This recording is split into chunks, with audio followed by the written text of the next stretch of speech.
Salam sejahtera bagi kita semua. Kembali lagi dalam renungan harian kita. Mari Bapak Ibu kita memuji Tuhan dari Kidung Jemaat nomor 184. Yesus sayang padaku.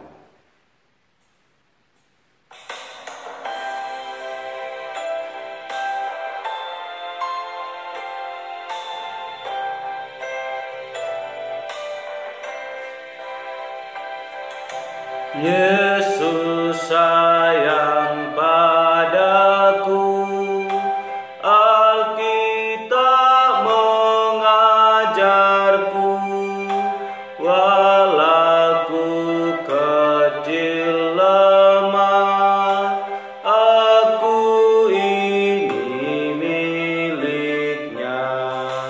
Yesus Tuhanku, sayang padaku. Itu firman-Nya di dalam Alkitab. Amin. Mari Bapak Ibu kita membuka Alkitab kita dari Injil Markus pasal 14 ayatnya yang ke-43 sampai dengan yang ke-52. Demikianlah firman Tuhan dengan perikop Yesus ditangkap. Waktu Yesus masih berbicara, muncullah Yudas, salah seorang dari ke-12 murid itu, dan bersama-sama dia serombongan orang yang membawa pedang dan bentung, disuruh oleh imam-imam kepala, ahli-ahli Taurat dan tua-tua. Orang yang menyerahkan dia telah memberitahukan tanda ini kepada mereka. Orang yang akan kucium, itulah dia. Tangkaplah dia dan bawalah dia dengan selamat. Dan ketika ia sampai di situ, ia segera maju mendapatkan Yesus dan berkata, "Rabi," lalu mencium dia. Maka mereka memegang Yesus dan menangkapnya. Salah seorang dari mereka yang ada di situ menghunus pedangnya, lalu menetakkannya kepada hamba imam besar sehingga putus telinganya. Kata Yesus kepada mereka, "Sangkamu aku ini penyamuk? Maka kamu datang lengkap dengan pedang dan pentung untuk menangkap aku. Padahal tiap-tiap hari aku ada di tengah-tengah kamu mengajar di bait Allah, dan kamu tidak menangkap aku. Tetapi haruslah digenapi yang tertulis dalam kitab suci." Lalu semua murid itu meninggalkan dia dan melarikan diri.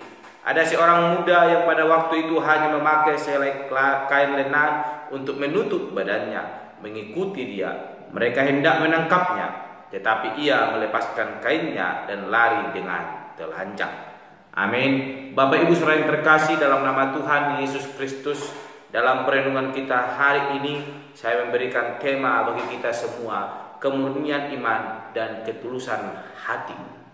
Kemurnian iman dan ketulusan hati.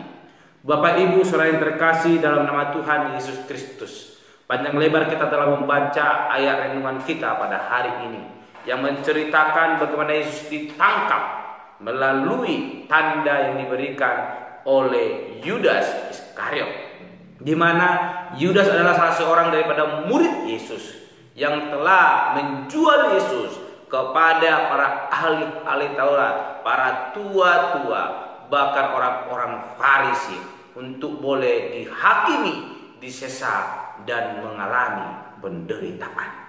Bapak Ibu saudara terkasih dalam nama Tuhan Yesus Kristus, mengapa Yudas boleh melakukan itu? Karena kemurnian imannya perlu dipertanyakan. Bapak Ibu saudara terkasih dalam nama Tuhan Yesus Kristus, kalau kita melihat di ayat yang ke-10 sampai dengan ke-11, kita flashback ke belakang, kita melihat mengapa Yudas boleh mengkhianati Yesus, bahwa dia adalah seorang daripada salah satu murid Yesus. Karena dikatakan dia yang ke-10 sampai dengan yang ke-11. Mari kita membaca secara bersama-sama. Demikianlah firman Tuhan.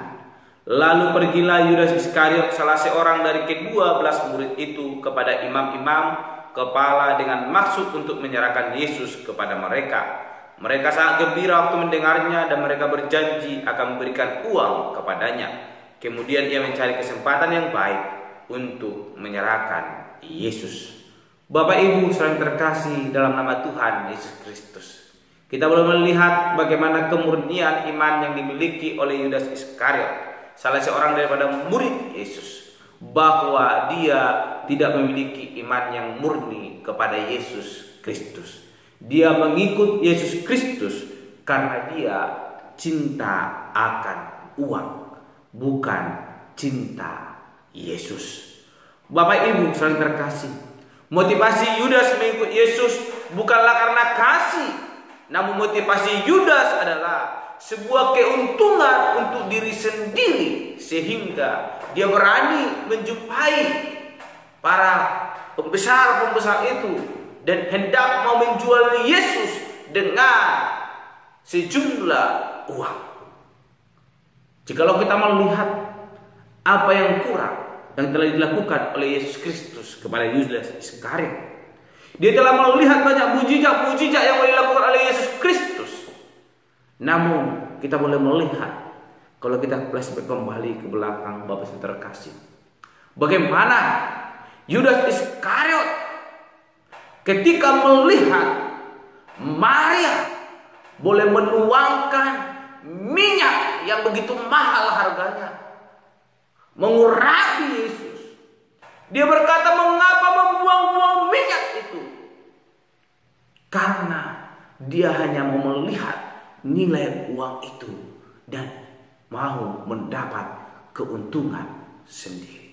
Sehingga motivasinya bukanlah kasih, tetapi adalah keuntungan untuk diri sendiri. Sehingga kita melihat Bapak Ibu terkasih, kita melihat bagaimana Yudas memberikan tanda kepada orang-orang yang akan menangkap dia. Dia mencium Yesus. Dia berkata, Rabi. Semua ini adalah omong kosong daripada Yudas Iskariot, karena dia telah bersekongkol dengan orang-orang yang akan menangkap Yesus. Kita melihat ada suatu hal yang sangat memalukan dilakukan oleh Yudas Iskariot. Kehidupan yang begitu malang. Dia yang telah melihat akan kuasa yang dimiliki Yesus Kristus. Dia yang telah melihat akan mujizat perbuatan yang dilakukan oleh Yesus Kristus. Namun dia boleh mengkhianati Yesus.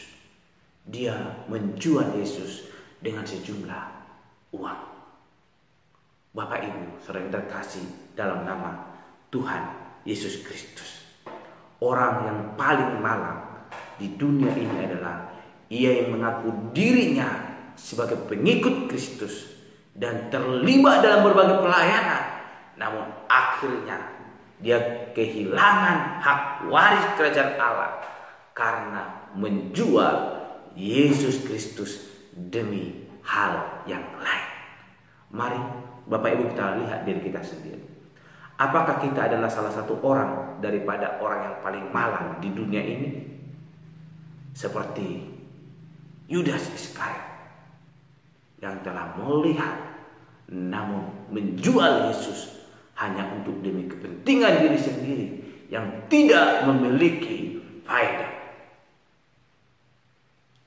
Jangan hari ini kita berkata kita adalah orang percaya, namun kita meninggalkan Yesus hanya demi hal yang tidak berguna di dunia ini. Bapak Ibu yang terkasih dalam nama Tuhan Yesus Kristus, saya rindu dalam kebenaran firman Tuhan yang kita renungkan hari ini, kita boleh merenungkan akan bagaimana pengorbanan Yesus di kayu salib, sehingga itu boleh melihat kembali bagaimana kemurnian iman kita dalam mengikut Yesus Kristus.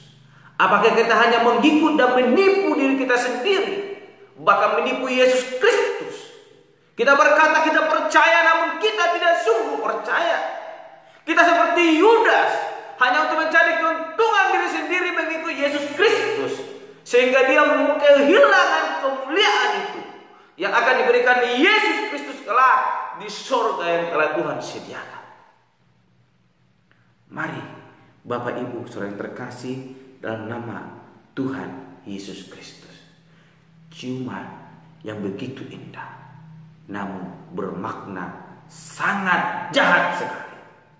Yudas mencium Yesus, memberi tanda kepada orang-orang yang akan menangkap Yesus Kristus. Ciuman yang begitu indah membawa kesakitan yang luar biasa. Jangan biarkan hidup kita seperti Yudas. Di depan kita nampak manis, namun di belakang dan pada akhirnya kita menjual Yesus Kristus. Hari ini kita sungguh-sungguh datang beribadah. Hari ini kita sungguh-sungguh ikut dalam pelayanan. Namun ketika persoalan datang, kita menjual Yesus Kristus demi keuntungan diri sendiri di tengah dunia ini. Mari Bapak Ibu, miliki kemurnian iman, bahkan ketulusan hati dalam mengikut Yesus Kristus, sehingga kita boleh dipimpin oleh Roh Kudus, boleh mengalami pertolongan yang daripada Tuhan. Sekalipun ada badai besar yang menghantam kehidupan kita, namun ada pertolongan yang akan memampukan kita boleh melalui itu. Jikalau kita mau sungguh beriman kepada Yesus dan memiliki ketulusan hati dalam percaya akan kuasanya yang mampu menolong kehidupan kita. Bapak Ibu saudara terkasih, kita mungkin merasa sudah sangat mengasihi Yesus Kristus lewat kita rajin datang beribadah, aktif bahkan terlibat dalam setiap pelayanan-pelayanan dalam gereja. Bahkan mungkin kita banyak menghabiskan waktu kita hanya untuk berbagi kegiatan kerohanian dimanapun dan kapanpun. Namun kita sering menyia-nyiakan waktu yang telah Tuhan berikan kepada kita. Sekalipun mungkin dalam hari-hari kita sering menyanyikan puji-pujian rohani, namun apakah semua itu telah kita lakukan, kita landaskan dengan kemurnian iman di hadapan Yesus Kristus, bahkan ketulusan hati yang sungguh percaya kepada Yesus Kristus, atau malah sebaliknya kita menjadi orang-orang yang bertopeng. Di depan kita mengaku percaya kepada Yesus, namun ketika topeng itu dilepas, nampak sebuah keburukan dalam diri kita, bahwa kita hanya memanfaatkan nama Yesus hanya untuk kepentingan diri sendiri. Mari Bapak Ibu saudara terkasih, apapun yang kita lakukan hari ini, mari kita lakukan berdasarkan iman yang murni di hadapan Tuhan, tanpa neko-neko, tapi iman yang sangat murni. Jadikan kita seperti bayi yang rindu akan susu yang murni. Demikian dengan hidup kita beriman kepada Allah. Kita jadikan kita adalah orang yang beriman, iman yang murni di hadapan Tuhan, bahkan memiliki ketulusan hati dalam mengasihi Yesus. Sehingga ketika Yesus datang kelak, dia tidak menjumpai kepalsuan dalam diri kita, tetapi dia menjumpai iman yang murni, ketulusan hati yang sungguh mengasihi Yesus Kristus. Akhir kata dalam renungan kita hari ini, bila kiranya Allah melihat kemurnian iman kita dan ketulusan hati kita kepadanya, bukan Allah menemukan kepalsuan dalam diri kita, namun Allah melihat kemurnian dan ketulusan hati kita kepadanya, sehingga Allah boleh memberkati hidup kita. Dan lewat momen perenungan dalam minggu kesengsaraan ini, kita boleh terus dikaruniakan akan hikmat untuk boleh senantiasa terus mengasihi Allah lewat pertolongannya dalam hidup kita. Rasakan karya penebusan Allah dalam hidup kita, maka kita akan berkemenangan senantiasa. Amin. Mari kita berdoa. Bapa Surgawi, kami kembali bersyukur kepadamu. Kami belajar dari Yudas Iskariot, bagaimana dia menjual Yesus Kristus hanya untuk kepentingan diri sendiri. Dia telah menipu Yesus. Dia memiliki kepalsuan iman. Bapa Surgawi, ajar kami supaya kami tidak memiliki sifat seperti itu. Ketika Yesus akan melihat diri kami, Engkau tidak melihat kepalsuan dalam diri kami, namun Yesus menemukan kemurnian iman dan ketulusan hati yang sungguh mengasihi Yesus dalam diri kami. Ini menjadi kerinduan kami Bapa. Berkati kami, tolong kami. Terima kasih Tuhan. Tuhan kami berdoa dan menutup renungan hari ini. Haleluya. Amin. Shalom Bapak Ibu. Tuhan Yesus memberkati.